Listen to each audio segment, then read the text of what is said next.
오늘은 부활주일입니다. 예수님의 부활을 기념하는 귀한 부활주일입니다. 오늘은 부활절을 맞이하여서 예수님의 부활이 우리의 삶에 어떠한 의미가 있는지에 대해서 여러분과 말씀을 나눠보고자 합니다. 부활의 의미가 무엇인가? 오늘은 세 가지로 여러분과 은혜를 나눠보고자 합니다. 첫 번째로, 부활은 어떤 의미가 있는가? 예수님이 우리의 죄를 위하여서 십자가에 달려 돌아가셨다라는 사실을 확증한 사건입니다. 예수님 늘 말씀하셨습니다. 내가 너희 죄를 위하여서, 나는 하나님의 아들인데 너희의 죄를 위하여 내가 죽임을 당할 것이다, 이런 말씀을 선포하셨습니다. 예수님 늘 그렇게 선포하셨음에도 불구하고 막상 예수님이 십자가에 달려 돌아가시니까 사람들의 시선이 싹 변했습니다. 예수님을 정말 하나님의 아들로 알고 그분의 하시는 말씀을 정말 사모하고 신뢰함으로 듣다가 예수님이 십자가에 달려 돌아가시니까, 말하자면 사형당해서 십자가의 처형을 당하시니까 사람들이 고개를 싹 돌렸습니다. 그리고 의아해 했습니다. 왜냐하면 구약의 말씀에 이런 말씀이 있습니다. 나무에 달린 자마다 하나님의 저주를 받은 자라, 이렇게 말했습니다. 저분은 분명히 하나님의 아들이라고 이야기를 했는데 나무에 달려서 죽었네. 나무에 달린 자는 하나님의 저주를 받았다고 그랬는데 저 사람은 하나님의 아들이 아닌가 보다. 저 사람은 그저 자기의 죄 때문에, 자기 죄 때문에 사형에 처해짐을 당한, 자기 죄 때문에 죽은 그냥 죄인인가 보다. 사람들이 의아하게 생각했습니다. 제자들도 좀 혼돈에 빠졌습니다. 그런데 이 모든 의혹을 씻어내고 예수님의 하나님의 아들 되심을 증명하는 사건이 일어납니다. 바로 부활 사건이라는 것이지요. 예수님이 십자가의 죽음을 이기시고 부활하심으로 말미암아 내가 내 죄 때문에 죽은 게 아니라 바로 너희의 죄 때문에 죽은, 내가 죄인이 아니라 하나님의 아들이라는 사실을 증명해 내셨습니다.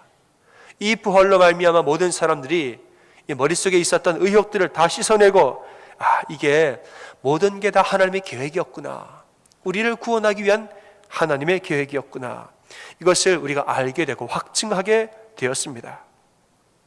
저분이 죄인이 아니라 메시아였구나, 저분이 자기 죄 때문에 죽은 게 아니라 우리 죄를 위하여 죽으신 그리스도이시구나, 이 사실을 확증한 것이 부활의 의미입니다. 두 번째로, 부활은 어떤 의미가 있는가? 부활절은 예수님이 지금도 살아 계시다라는 것을 입증하는 내용입니다. 여러분, 예수님 십자가에 달려 돌아가신 거 다 알고 계시죠? 역사적인 사실이죠. 그리고 예수님 부활하신 것도 역사적인 사실인 줄을 믿으시지요? 아멘. 혹시 여러분 중에서 예수님 2000년 정도 전에 부활하셨는데 그대로 2차 세계대전 전쟁통에 다시 죽으셨더라, 그런 소식을 들은 분 계세요? 지나가다 교통사고 나셔가지고 두 번째로 또 돌아가셨다더라, 그런 말씀 들은 분 계십니까? 아무도 안 계시죠? 예수님 부활하신 다음에 안 죽으셨습니다. 지금까지 살아계시는 줄 믿습니다. 예수님 부활하셨다라는 얘기는 뭐냐? 예수님 지금도 살아계시다라는 것이죠. 어디 계시느냐? 몰라요. 그건 하나님의 신비입니다. 어떠한 형체로, 어떠한 모습으로 지금 어디에 계시는지는 모릅니다. 그분은 신입니다. 그분의 신의 영역으로 우리는 그저 올려드리고, 예수님은 분명한 것은 지금도 여러분의 마음속에 우리와 함께 계시다는 사실을 믿으시길 바랍니다. 수만 명, 수천만 명이 우리 가운데 있을지라도 예수님, 우리 신 되시는, 하나님 되신 예수님께서 아무리 많은 사람이 우리 앞에 있다 할지라도 그 영혼 한 영혼 마음 깊은 곳에 언제나 함께 계시다는 사실, 이것이 부활의 메시지인 것입니다. 예수님 우리에게 십자가 죽음의 신앙도 주셨지만 부활의 신앙도 주셨습니다. 십자가의 죽음의 신앙이라는 것은 뭐냐? 내가 낮아지고 나를 비워서 나는 죄인입니다 고백하여서 나를 십자가에 못 박겠습니다 회개하고 죄인임을 고백하며 나아가는 것, 그리고 자기를 비우고 겸손해지는 것, 이게 십자가의 신앙이에요. 그럼 부활의 신앙은 뭐냐? 이제는 십자가에서 나를 못 박았으니 이제는 내려와서 내 삶 속에서 십자가의 능력으로 승리하며 사는 것이 십자가의 신앙입니다. 어느 분이 이런 얘기를 했습니다. 주와 함께 죽는 것보다 주와 함께 사는 것이 더 어렵다 그랬어요. 맞습니까? 주와 함께 죽는 것보다 주와 함께 사는 게 더 힘들어요. 주님 앞에 나아가서 주님 나는 죄인이로소이다. 나의 모든 죄를 회개합니다. 눈물로 회개하고 나 인간 아무 개를 십자가에 못 박습니다 하고 나를 못 박는 신앙이 참 귀한데 이것보다 더 중요하고 더 어려운 것은 이제 회개했으면 삶의 자리로 돌아가서 이제 예수님 부활하신 예수님과 동행하면서 승리하고 사는 신앙 이것이 더 어렵다고 그랬습니다.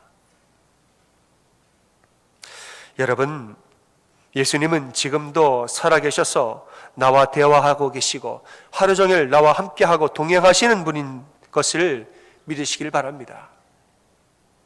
이제는 우리가 죽음의 신앙을 넘어서서 부활의 신앙까지 나아가야 합니다. 어떻게 하면 이것이 가능한가? 예수님이 분명히 지금도 나와 함께 하고 계시다. 이 사실을 믿으면 되는 것입니다. 예수님이 십자가에 달려 돌아가셨을 때 제자들이 큰 슬픔에 빠졌습니다. 왜냐하면 예수님이 옆에 계셨는데 지금은 이 땅에 안 계시다 생각하니까 제자들이 시리에 빠지고 마음이 허했습니다. 여러분 우리가 사랑하는 사람이 내 옆에 있다가 분명히 내 옆에 함께 존재했는데 이제는 하늘나라로 올라갔어요. 그럼 그 빈자리가 참 허하고 우리가 슬픔에 빠지게 되지요. 제자들이 예수님과 함께 있다가 예수님이 돌아가셨다 생각하고 예수님 이제는 이 땅에 존재하지 않는다 생각하니까 마음이 허해서 제자들이 아파했습니다. 그런데 부활한 예수님 만난 다음에 예수님 돌아가신 게 아니라 사셔서 지금도 내 옆에 계시다 생각하니까 제자들이 다시 용기가 났던 것입니다. 여러분 예수님이 나와 함께 하고 계신다. 예수님이 지금 내 마음을 붙들고 계신다. 이 믿음을 가지고 사는 우리 모든 성도들은 마음이 허하지 않고 강하고 기뻐하는 마음으로 변한 줄을 믿으시길 바랍니다. 사랑하는 여러분, 우리는 혼자가 아닙니다. 예수님은 내 아픔을 아시고 어떤 내 기쁨을 아시고 나의 고백도 들으시고 나와 대화하시고 인도해 주시는 분이 우리 예수님인 것을 우리는 믿습니다. 고린도후서 4장 8절에서 10절에 보면은 우리가 사방으로 우겨쌈을 당하여도 쌓이지 아니하며 답답한 일을 당하여도 낙심하지 아니하며 박해를 받아도 버림받지 아니하며 거꾸로 뜨림을 당하여도 망하지 아니하고 우리가 항상 예수의 죽음을 몸에 짊어짐은 예수의 생명이 또한 우리 몸에 나타나게 하려 함이라 이렇게 말을 했습니다. 아무리 우리가 어려운 일을 당하여도 우리가 넘어지지 않는 이유는 예수님의 생명이 부활하신 예수 그리스도의 생명이 내 안에 나타나기 때문이지요. 내 안에 예수님이 살아계신데 그분이 나에게 은혜를 주시고 힘 주시는데 어떻게 내가 거꾸로 뜨림을 당하고 낙심하겠습니까? 여러분 예수님의 부활을 믿는다면 언제든지 그분 앞에 나아가 기도하고 힘을 얻는 여러분 되시기를 축원합니다. 세 번째로 우리 마지막으로 부활은 우리에게 어떤 의미인가? 부활은 우리에게 절망이란 것은 없다는 사실을 보여줍니다. 예수님 안에 사는 사람은 절망이란 것이 없습니다. 여러분 모든 인간이 결코 피할 수 없는 일이 있는데 바로 죽음입니다. 배고프지 않을 수도 있고 관리를 잘하는 분은 아프지 않을 수도 있습니다. 그런데 죽지 않을 수 있는 사람은 아무도 없습니다. 죽음이라는 것은 인간이 피할 수 없는 절대 절망의 사건입니다. 누가 죽음을 피합니까? 죽음은 인간에게 있어서는 절대 절망이에요. 그런데 예수님은 부활하심으로 이 절대 절망의 사건을 절대 희망의 사건으로 바꾸신 것이에요. 너희들 내가 절망할 줄 알았지. 너희들이 생각할 때는 절대 절망이라 생각하여도 나와 함께 한다면 어떤 순간에도 절대 희망인 줄 믿어야 돼. 예수님 이런 마음으로 제자들 앞에 부활하고 나타나신 것입니다. 기독교가 다른 종교와 다른 점이 있다면 바로 이것입니다. 모든 위인들이 죽음을 거스르지는 못하였지만은 예수님은 부활하심으로 죽음을 거스르고 이겼다는 것이지요. 예수님의 정신이 우리 안에 부활하였다. 예수님의 가르침이 우리 안에 다시 살아났다. 이런 의미가 아니라 예수님의 진짜 육체가 살아났다. 이것이 부활인 것이지요. 여러분, 부활이 우리에게 주는 의미가 무엇이냐? 예수님은 어떠한 권세도 다 이기시고 무슨 상황 가운데도 우리에게 희망과 소망을 주시는 분이다. 이것인 것입니다. 예수님을 가둘 권세는 아무것도 없습니다. 우리는 종종 이런 예수님의 권세를 잊고 살 때가 있습니다. 마르다와 마리아 이야기를 우리가 알지요. 그의 오라버니였던 나사로가 심히 병들어서 죽게 되었을 때에 마르다와 마리아가 얼른 예수님께 연락을 합니다. 빨리 와달라고, 우리 오라비 죽게 됐습니다. 부탁을 하는데 예수님은 서둘러 가지 않고 조금 늦게 가셨습니다. 그 바람에 예수님 도착했을 때 나사로는 이미 죽고 말았습니다. 마르다와 마리아가 예수님을 원망합니다. 당신이 조금 더 일찍 오셨더라면 우리 오라버니 안 죽었을 텐데요. 그럴 때 예수님 말씀하십니다. 내 오라비가 다시 살아나리라. 대답을 합니다. 맞지요, 살아나지요.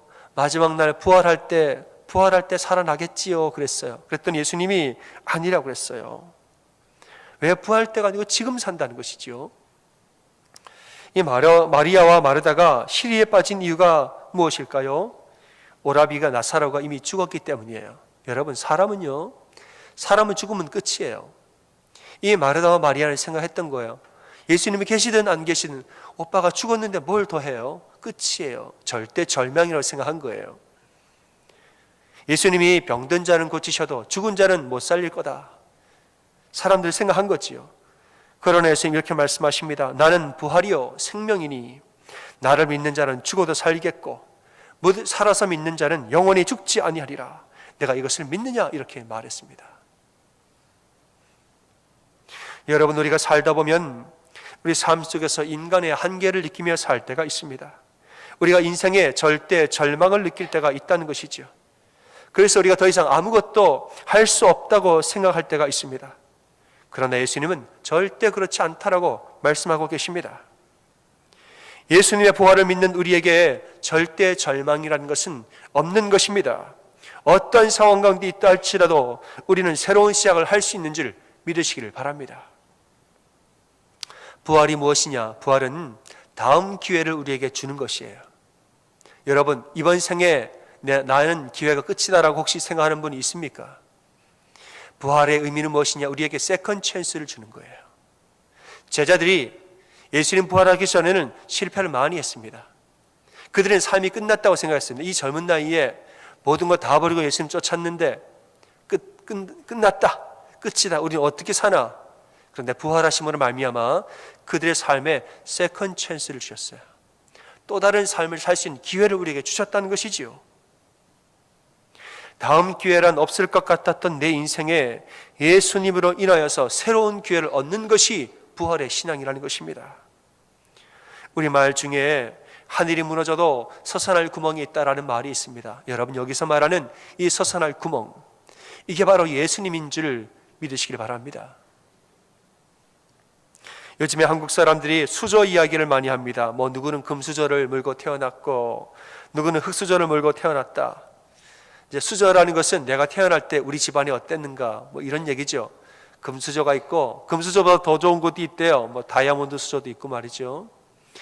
흙수저를 태어난 사람은 흙이면 얼마나 어렵겠어요. 어떤 사람은 난 아무것도 안 물고 태어났다고 말하는 사람도 있습니다.